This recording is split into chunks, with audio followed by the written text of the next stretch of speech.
ഗുരുവായൂർ ഉത്സവത്തിന്റെ ആറാം വിളക്ക് ദിനമായ വ്യാഴാഴ്ച മുതൽ ഗുരുവായൂരപ്പൻ വിശേഷ സ്വർണ്ണ കോലത്തിലാണ് എഴുന്നള്ളുക.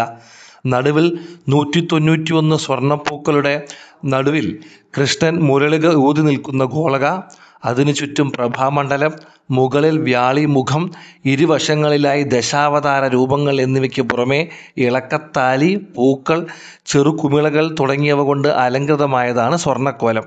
ക്ഷേത്രത്തിൽ വിശേഷ അവസരങ്ങളിൽ മാത്രമാണ് ഇത് പുറത്തെടുക്കാറുള്ളത്. വ്യാഴാഴ്ച ഉച്ചയ്ക്ക് 3:30 നടക്കുന്ന കാഴ്ചശീവേലിക്ക് സ്വർണ്ണക്കോലം ആനപ്പുറത്ത് എഴുന്നള്ളിക്കും.